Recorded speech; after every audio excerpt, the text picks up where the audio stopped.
Hello, I'm Fisi! And I'm Ycoms.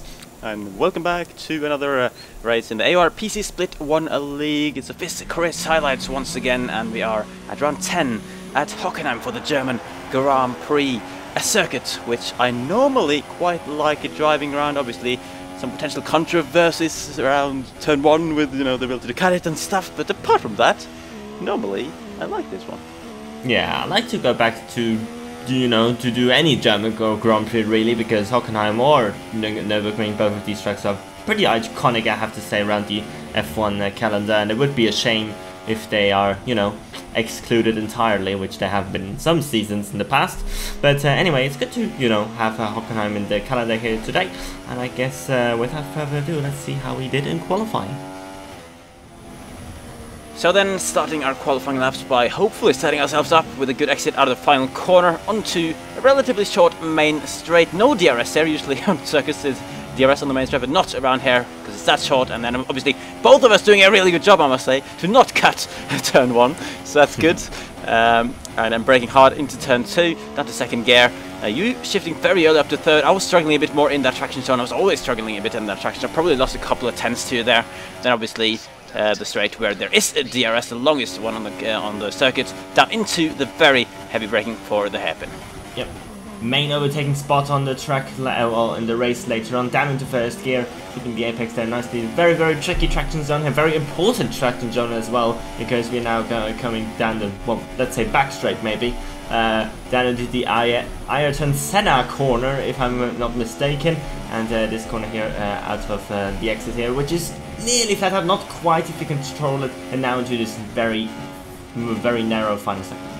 Yeah, I love that corner into the stadium section, and then there's a slightly banked corner here for the left-hander, and then kind of tricky traction zone, a bit of a slide for you. I was struggling a bit as well, and then you got to keep the flow through these final few corners. You want to kind of make these two apexes into one long right-hander, and then onto the main straight again. You have done a 1:13.9, just about. I have done a 1:14.5, which I was not actually happy with at all. Even though it's, it's only 5 tenths off you. It's kind of normal for me to be 5 tenths off you, even though you were 2 tenths off pole, which is more than you've usually been in recent races. But yeah, I know that in practice I could do a 1:14.1, which would have been P6. So that's why I was a bit disappointed with that. Yeah, understandable, I guess. So, worth mentioning maybe the man on pole position, that is actually FisChris, who you might know from the Xbox side, who's now driving for PC for the remaining, for the rest of the season, because, has some problems with his Xbox, and can we skip this race? Can we skip this race already? Yes. I was about to say, you're on P11, I mean, you could start on fresh tires. Oh, wait. Nope, normally P11 is a fantastic place to start. Fucking great, but it's raining, so it doesn't matter at all. Everyone's going to be starting on the wet compound tires, and it's going to be, according to the weather forecast, wet for pretty much the entire race, which is the last thing I wanted. This is one of the tracks where I really love the flow of it in the dry, but in the wet, I just have no clue what I'm doing. And yeah, and it's really annoying that it's wet around here. Yeah, and we both were struggling. I mean, the social we did on the day before actually was raining there as well, and we were, not too comfortable around the track back then. Yeah. So hopefully things are now going to be a little bit better. And obviously we try to keep it cautious here on the first couple of laps. 5 lights for the German Grand Prix, and they are out. Seems like an extremely good start for Berkey, going up the inside already on streets here. I have to be very RBK. Oh my god, nearly contact between the two of them, but tie you through the first corner. You have Ram, I think, on your inside there. Not unusual. I always get passed by a Red Bull, as you've made slight contact with Streets there into the brainstorm for turn 2. Avoided damage, so a bit of a slide there. RBK has gone past you actually out of that corner, and I'm absolutely being swarmed here, and this basically cars everywhere. Gotta go in the middle. No, it's gonna be closing down that gap, and Fugataro's coming out of nowhere, so it's 3 wide ahead of me, and I'm already side by side with Ram as well. You go on the inside, RBK in the traction zone, and in the traction brakes. Oh, fuck. Okay, you take over. I can't be out. Oh dear. Well, we should maybe curse you in front of the race, because we've talked about it in the formation lab. I remember, if I remember correctly, we were talking. Yeah, let's try to keep it easy for it to happen, because well, lots of front wings will probably be fallen off, but that unfortunately didn't help you there. And you can already see the understeer in that right-hander in the sort of higher speed corners, where I'm now going to be struggling for this whole stint. Probably not going to pit though, because you lose quite a lot of time, and so basically I have to carry that now until whenever these tires fall off or it turns into intermediate tire conditions. But the top three trying to sneak away from you a little bit by the looks of it, and they have got about a second's worth of a gap. So I don't know how confident you are in keeping up with this in these conditions. At the moment, not, as you can see. I've also got Failure quite far behind, quite, you know, behind me. Now skimming to lap 8. Literally, nothing happened. You are still on P12. You are now behind Chicane. You can see the gap opened up, really. But, yeah, you at least stuck with Chicane there. But, yeah, I mean, that is really, this damage is really hindering you by at least half a second. I think the rain is even worse. And we have a strange strategy. Everyone is going into the pits. The top three are going into the pits. I'm going to follow them. Try not to hit the, you know, go into the gravel there. And seems like that will be intermediate from now on, from lap 8 on. And I think you're going to follow me in. Yes, you do. Which means you're going to have a slow pit stop though. Well, you have a slow pit stop anyway, so... You know. Yeah. I always get slow. You got a pretty slow pit stop actually, 3.5. Ooh, I had a really slow pit entry as well, because I literally last minute realized, oh fuck, I haven't changed my tire over to intermediates. So I was nearly putting on another set of wets there, but just about got it changed. And actually, oh my god, you've come out just behind Andre Condrianu, who is making his first, well, his return to the league. Oh, and he's forced you onto the grass there. Not sure he saw you there, to be honest. Because yeah, that was quite nosy. It was a weird overtake place to overtake, and it was only a slight bit where I was sufficiently alongside him. But yeah, and it's a tricky one to judge really. At that point, I was pretty annoyed because I now lost the position to Vader. But in hindsight, I guess, and you know, he's having the racing line. I'm trying to go around the outside for some reason. And I mean, I could have waited for the straight, you know, but. Sure. But in hindsight, it always is, you know, easier to judge, I guess, and I think in that kind of situation, I guess, he could have left me a little bit more space, but it wasn't, you know, that unfair. That's an unfair move, I would say at least. But now he's holding up Failure and me up quite significantly. Actually, Strees for some reason is now behind us as well, and that has allowed RBK and Berg to pull away like absolutely mad. Yeah, and obviously Andre on the wet tire still, he hadn't pitted, that's why he was there. But at least now he's gone into the pits to not annoy you any further. You're going to be behind Failure though, and it'd be interesting to see now really if you have the pace to keep up with him, considering he was kind of sitting there behind you for the first part of the race, from what I remember. So, bit of a shame though that the top three have gone away, but still cut up 2 even, of course. Yep, a long way to go though. At the end of lap 9 now, so let's see if I can be ahead of Andre still, because he was behind me. He didn't catch me despite my damage on the first stint. Obviously I had a very long pit stop, which means that indeed he is going to be ahead. I think he's left a pit. I think he might be the guy going into turn 2 there, and I've actually dropped behind Mathis even. I'm going to try to outbrake him though on the outside through turn 2. Going to leave him the room, going to try to find the traction out here on the racing line. Bit of a tighter turn through turn 4. But we have got that position over Mathis, potentially crucial. Not really sure what kind of pace Mathis was running, but always crucial in these conditions, especially to get to the positions where you can. So at least, even though I'm very far down the field at the moment, at least it's something, I guess. And yeah, you're now in a podium fight with Failure. I'm in a fight to try and catch up with whatever the fuck I can. Yeah, it's going to be very tough to you to get back into the points, really. But, you know, it wouldn't be the first time. Ooh, I got Failure going very slow there after turn 1. Not sure if he... It was interesting. Failure cut the corner, and then he had a slower exit, so maybe he lifted a bit because of that. Could be. Could be. Oh, that's not going to help, though. That kind of exit. I was trying to get the best possible exit, and sometimes if you try to do that, you're just going to overshoot it. But then now in the slipstream, and I really want to get faster past Failure here, because Strees is now right behind me as well. So I'm going to try to brake later than him into the hairpin. I'm locking up though slightly, having to go very deep into the corner. I'm still trying to leave him as much room as possible. Oh, I got Strees. Yeah. up the inside there as well. It was not the best ever move I've ever done on a car, to be honest, but I think I still left him room there on the outside, even though I went deep into the hairpin. So I think that was a move, and I don't need to give the positions back, I guess. Well, hopefully not, because then you don't have to left Street's pass now. Yeah. But yeah, at least you know, he got the job done. Whether Failure has something to say about that, we will see. But for now, it's a good move, and you're up into the podium positions. Gap though to RBK 8 seconds. So I think you might have to give up on that unless something happens to Berg and RBK quite severely. With Streets right behind. Yeah, and I didn't have the pace at all, really, on the wet tires. Maybe that might change a little bit in the intermediates, but I was nowhere near these top two guys, really. Up until now, really, I was trying to get into a rhythm. Maybe I can, you know, match these guys maybe in the next couple of laps, but I don't think there's any chance of catching them, especially not if you're running that wide into the hairpin. And also, of course, be wary of Streets, you know, normally very fast guy, so he can do a move anywhere really if he wants to. Yeah, of course, one of the guys who's been occasionally fighting for wins on the Xbox League, which we know is a very competitive one as well. So actually a move going on, Andre passing Chicane ahead of me, so I'm catching back up to Chicane, who was running behind for the whole first stint. That was with damage, so I hope that now without damage I maybe will be a bit quicker, but we'll see on that one. He's going to have a bit of slipstream, I'm going to see from Andre as well down the straight, as you're still just trying to keep focused, I guess. Try not to make mistake to let Streets pass as I've gone up the inside of Chicane. Not sure I intended that fully, but I managed to get it slowed down for the apex. Chicane breaking a little bit early maybe.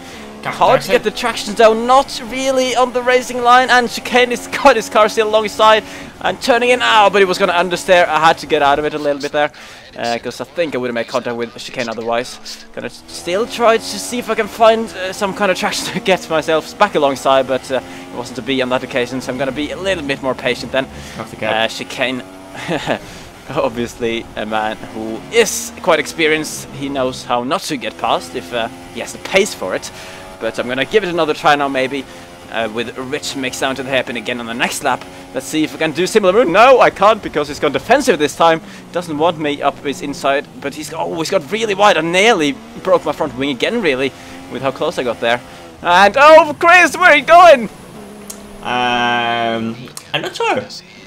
I think I lost concentration there a little bit as I was going actually purple in that second sector, which I was a little bit surprised of, really, because it was the first time really I, you know, set a purple sector, I think, in that entire race, and that has not gone to plan, really, and that has now enabled Streets to go back into P3, and that wasn't really good, but at this point, really, I wasn't that exactly bothered about it, because I was not trying really to catch the guys in front. Well, obviously you try to, you know, to do your best to catch cars in front, but I could, even at my really best, which I have been driving the last 5 laps or something, I've maybe closed 3/10 on them or something, so that's basically nothing. And sounds like me versus Nook at Silverstone. yeah, basically, as Chicane has actually run wide here, which is going to give you finally P15, but P15 is definitely not the position you want to finish in. Oh yes, the elusive P15. That's what I was aiming for. It seems like that this field is quite spread out there, so I'm not sure how realistic it is that you can get up to these guys once again. Maybe if we have to stretch out these intermediates as long as possible, maybe some of the guys have to pit for a second sort of, you know, intermediates, while some of us might not. That could be a possibility as well, to get you into contention again for points. Yeah. It will depend when it dries up, really. If we have something like, I don't know, Canada. Oh my god. Yep. Like Canada, like you were saying. Yeah, then that wouldn't be too beneficial, I guess, for many people. Anyway, we're now on lap 24. And seems like still intermediate condition, nothing has really changed. I'm still behind Streets. Gap has been, I don't know, roughly between 5/10 to a second. I wasn't really that, you know, we were pretty much matching pace, really, and we weren't catching the leaders. So, you know, we were, Berg and RBK were just in their own league, really, and Streets and me were in their own league. With Failure not too far behind, but that's not going to help. Oh my god, as you actually have a run now into turn 1 on Andre, but that's... God's sake, I braked at the wrong braking board! I'm not sure if that would have ended too well anyway, because Andre was turning in after that, even though we were, you know, we're still pretty close behind him. But not sure if that would have worked out with both of you going side by side there. So maybe, you know. No, mate, I was gonna nail him. I was gonna just, you know, force him off the track. Yeah, sure. And then he'd be happy with it because he'd realize that I'm awesome. But unfortunately, yeah, like I said, I braked the wrong board, so it wasn't going to happen. And now I'm going to try to find another way past Andre. At least I felt like I had a slight pace advantage, because after passing chicane, I was able to catch up to him. But I found it a little bit more tricky to get a run on Andre. There, I thought I might have had a chance, but he just closed the door immediately once he realized that I got a better exit into the same section, and can't really go around the outside there. It's a bit too long. So sliding my way through the third sector now. Only 6 laps to go, actually. And is it drying up? It is a little raining, bit, a little bit. You can see a little bit better on my screen with no, you know, spray there, but it's definitely drying up. But our tires are probably pretty worn at this stage as well, and we might have to look out for that as well if we show our, you know, overlay or something, tire wear in a bit, maybe. And yeah. Gap to RBK 15.6 seconds, and that is obviously also due to my mistake, but also due to just don't have to focus about that. Huh? The gap to failure behind is 5 seconds. That's what we need to focus on. Okay, yeah, but that has been pretty consistently there, so I wasn't really, you know, well, probably concentrating still more on that than the gap to ahead, because that was pretty. Where was Dries gone, actually? Huh? Where was Dries gone? Yeah. Oh, yeah. I was going to mention that. He pitted for a second set of intermediates. Ah. As he was having even worse wear than us then. Yeah, as I saw on your thingy, on your HUD, on your HUD. HUD? Sure. OSD. OSD. Anyway, yeah. Slick was on super soft. That's 3 sets the fastest lap, and I'm on 69% tire wear. So I'm not going to the end of these tires if it's not going to dry up. So I need to make a decision pretty quickly here what I'm going to do. I mean, surely you can make it to the end, but it's a case of, you know, you are majorly risking a puncture. Oh, and Andre's gone in at the end of lap 29. So that's interesting. I hadn't really planned to go in at this point because I just still felt like it was wet. So maybe Andres felt something that I didn't. I was definitely understeering a bit there in turn 1 actually, so maybe Andres got on the super soft, so he feels like it's dry enough. Yeah, or he thinks he has no other choice. Yeah, well, yeah, sure, yeah. But it's maybe a bit early. I mean, still drizzling down the camera at least. It's actually changed. Oh, he's retired. Did it change strategy there? I'm not too sure actually. Anyway, coming now around the final corner in the suit cover, but it seems like it's still, you know, it's still very, very damp still. It has stopped raining, but it's still very, very damp. It might be actually close if we have to change in the end, or really have to, you know, sit out on these tires and try to hope to not get a puncture, because I think, you know, many of these guys are in a similar situation, really, on praying that it will dry up quickly, or just praying that they don't get a puncture in the end. As I now had actually moved my brake bias forward to 64% to help my rear tires a little bit, 72% now. 64, Jesus. Don't think I ever driven with my brake bias that far forward. No. But, no. I have to be very cautious now to these braking zones as well, because, you know, I was not in a battle with anyone anymore. I was in a battle with the tires, and you're actually gone in now because it says change strategy, I think. Yes, it does. So it did. You are going in for super soft. DRS enabled, so that's definitely time now. Max in as well. So I think that just, you know, answered our question and our worries about tire wear. Now we can just easily go to super soft, go to the end. Yeah, so with just 4 laps remaining in the race, obviously, if you had waited a couple of more laps, it might have been almost beneficial to stay out in the last lap or two. You know, just because you try and hold on to the pit stop time by staying out on the inters, even though they're horribly worse. But yeah, 4 laps to go, it's a no-brainer to go in when it's dry enough, especially when it says DRS enabled. That's usually a good hint that it's dry enough. So you've been nice and cautious on the exit. You don't really need to risk anything. Exit, yeah, sure. Yeah, exit, yeah, that's right. You don't really need to risk anything with the gap to failure relatively big. Obviously, Strees has you know, He's a pit stop disappeared behind. from our worries. Yeah, so he's also behind, having done an extra pit stop now in the race. So you are going to be comfortably in P3 by the looks of it, which is, you know, No it's brainer. not quite the win. No brainer, you said. Kane in fourth on intermediate still. That's interesting. Very It's interesting. going to be interesting how he finishes now. And yeah, obviously now only, you know, 3 and a bit laps, 4 laps for you, 3 laps for me, basically. And now it's getting to the last lap. Berg has won the race. RBK not too far behind actually in second. And yeah, nothing happened really on these last 4 laps really, as you know, it was pretty determined where we would finish after our final pit stop. Here we go, round final corners for me. I was trying to get a fastest lap, but I think it's going to be quite enough. Yeah, I think everyone's trying to get a fastest lap there at the end, actually.